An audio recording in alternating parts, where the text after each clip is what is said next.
Marija, hi, great to have you with me on today's Spotlight. It's Marija Erzen from Solutions 2. Can you introduce us to your business, please, Marija? Hi, Andy. Yes, thank you for having me on. Solutions 2, we are a design and build company. We design and build temporary environments for exhibitions and events. We do it all in-house, based in the West Midlands. 22 years we've been going now in September. My husband and I own the business, and we produce everything in-house at our premises there. Fantastic, thank you. So help us understand a little bit more about what would make you stand out from your competition, Marija. It's quite tough competition, especially around the West Midlands with the NEC local to us. I think part of what makes us stand out actually does come down to good old-fashioned customer service. We've got a great team. They treat every project personally. It doesn't matter whether you're a huge corporate or a small one-man band, we look after each project in the same way. So from that respect, I think it's customer service. Also, our in-house element, we do design, manufacture, and project manage everything in-house. And ESSA accredited as well. ESSA is the Event Suppliers and Services Association, of which I am chair, I'm proud to say. And we have an accreditation which kind of sets you aside from your competitors. It's yearly, it's independently audited, and it's regarding health and safety and sustainability. And we are ESSA accredited, so anybody coming to us knows that they can rely on us to do what we say on the tin, so to speak. Great stuff. Yeah, that's a good point of difference. Thank you. Now, we were talking a little bit off camera about the roller coaster of the last couple of years, where your industry basically went into quite an interesting position. Thankfully, back on the up curve again. It's all working really well. Where are you going to take this business then over the next 5 years, Marija? Yes, I think that is quite a difficult question to answer right now, because COVID obviously was hugely detrimental to our industry and to our business. 2 years of no income.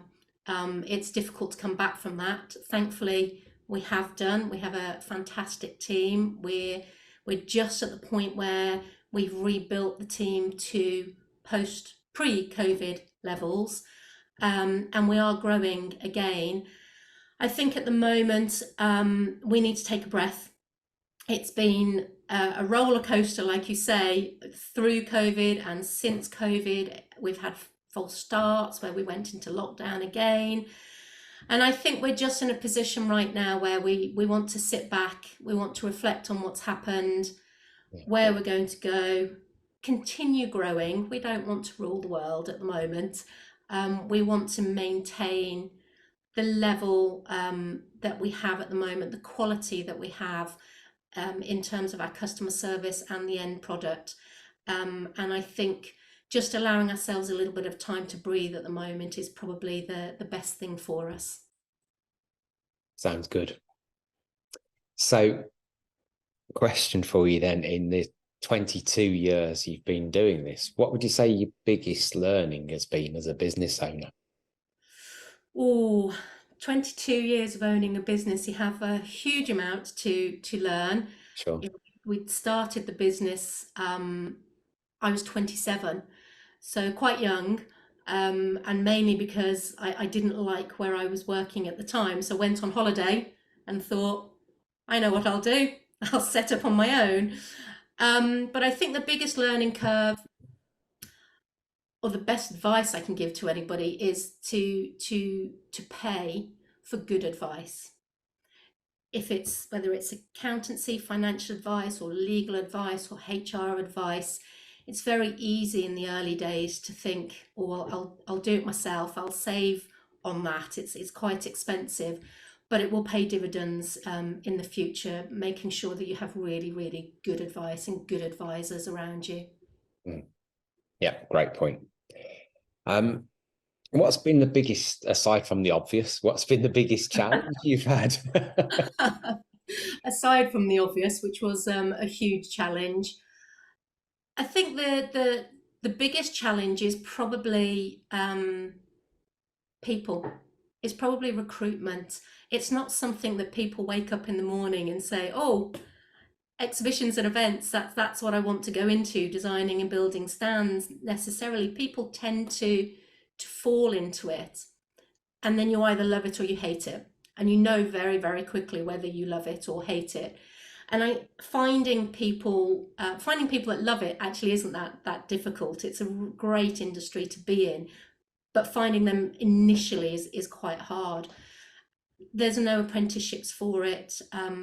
There's nothing to really train people for a lot of the roles that we do right now. So yeah, talent and recruitment, I would say, especially now since COVID, when a lot of people left the industry, is probably our biggest challenge. Mm. Yeah, for you and a lot of industries actually. So Yeah, I can imagine. definitely. Yeah. So if you were sitting having a conversation with your 18-year-old self, with the knowledge you have now, so no regrets, it's not about that. It's about with the knowledge you have now. What would you tell yourself? Do it all again. Yeah, Do it all again. brilliant. We set up without particular business plan. We set up with, we didn't borrow any money. We just went for it, and we were quite fortunate in that my partner, is now my husband at the time, was still working, so I was able to take a bit of a step back and focus on the business. But yeah, sometimes if you think too hard about these things, you'll never do it. There's never a right time. So yeah, do it all again, but take good advice. Great. Thank you. We might be doubling up here on this question, but what's the one piece of advice that you would give to other business owners, apart from the take good advice? Because we'll take that as a brilliant piece of advice. What else? You've got to come up with two now, Marija. Okay, well, okay, wasn't prepared for a second one.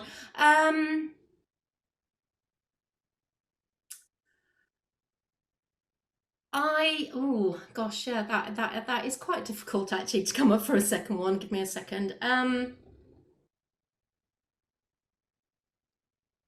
I think you have to, I think it's to not put too much pressure on yourself as well. It's very easy as a business owner to take on everything, to blame yourself for everything, or to try and do everything.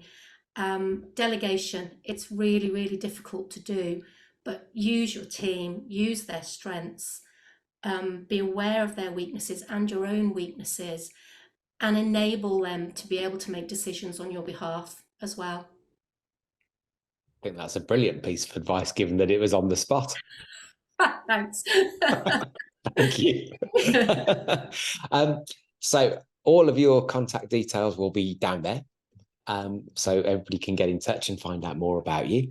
In terms of anything that you'd like to share with us in terms of offers or in terms of best ways to get in touch next, over to you now, Marija, for you to throw it out there. Well, best ways to get in touch are through the contact details, obviously down there, or LinkedIn, Facebook, Instagram. We're on all of those. We can offer an initial free design proposal to anybody that gets in touch following this, subject to kind of specification and budget. We work in UK and Europe, and if they sign up following that kind of 8 weeks plus from the event, we can offer 10% off the overall cost of the project as well. Brilliant, great offer. Thank you. You're welcome. So really good insights today, Marija. Thank you very much for investing the time to join us, and wish you every success going forward with the business. And great to hear that the up curve is on and hopefully will continue to be so. Thanks for coming along today. Thank you. Thanks for inviting me on. Thank you.